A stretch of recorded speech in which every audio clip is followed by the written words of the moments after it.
Good morning, good afternoon, good evening, good night, good day to you. That's depending where you are in the world. We're doing our nighttime devotion from the devotional Conflict and Courage by Ellen White. The title today, Enslaved by Money.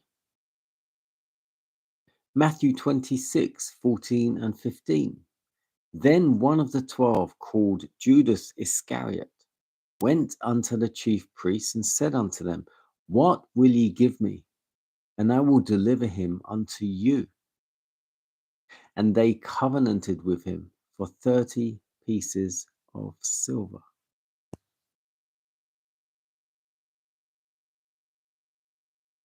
Judas had naturally a strong love for money, but he had not always been corrupt enough to do such a deed as this. He had fostered the evil spirit of avarice until it had become the ruling motive of his life. The love of mammon overbalanced his love for Christ. Through becoming the slave of one vice, he gave himself to Satan. Judas was highly regarded by the disciples and had great influence over them. He himself had a high opinion of his own qualifications and looked upon his brethren as greatly inferior to him in judgment and ability. They did not see their opportunities, he thought, and take advantage of circumstances. The church would never prosper with such short-sighted men as leaders. Peter was impetuous. He would move without consideration. John, who was treasuring up the truths that fell from Christ's lips, was looked upon by Judas as a poor financier. Matthew, whose training had taught him accuracy in all things, was very particular in regard to honesty, and he was ever contemplating the words of the Christ, and became so absorbed in them that, as Judas thought, he would not be trusted to do sharp, farseeing business. Thus Judas summed up all the disciples and flattered himself that the church would often be brought into perplexity and embarrassment if it were not for his ability as a manager. The history of Judas presents the sad ending of a life that might have been honored of God. Had Judas died before his last journey to Jerusalem, he would have been regarded as a man worthy of a place among the 12, and one who would be greatly missed. The abhorrence which has followed him through the centuries would not have existed but for the attributes revealed at the close of his history. But it was for a purpose that his character was laid open to the world. It was to be a warning to all who, like him, should betray sacred trusts. For 30 pieces of silver, the price of a slave, he sold the Lord of glory to ignominy and death.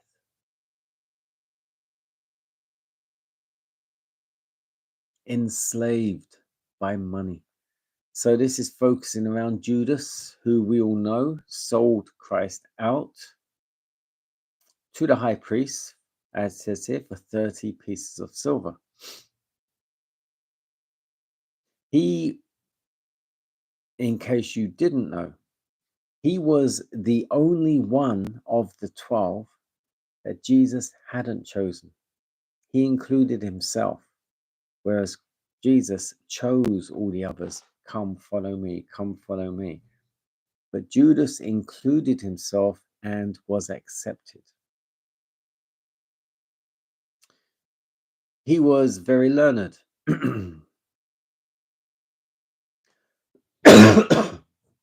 very qualified and very learned. And this is why all the other disciples had him in high esteem, because of his knowledge, his abilities. And as is said here, he looked upon them as greatly inferior to him. As was said, Peter was very impetuous. John was always at the feet of Jesus. Um, Matthew was constantly training and too honest in his eyes. But Judas gave in to the temptation of money, the love of money,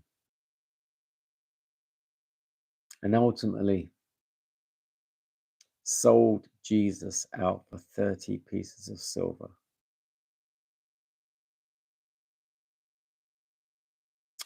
I mean, I can't get my head around that myself, but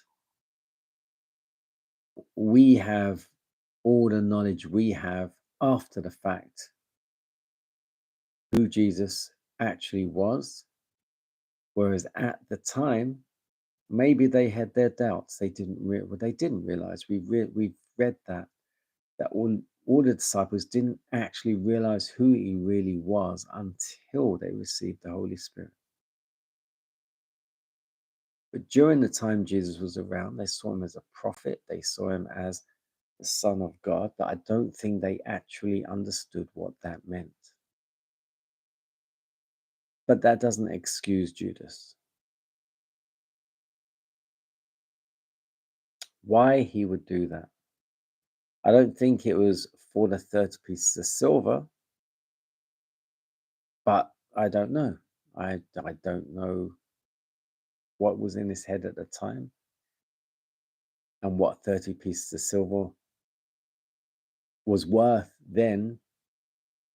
What would that be now in our money? But even so, if you were with Jesus and it was £10 million or $10 million, American dollars, British pounds, would you sell Jesus out for that money?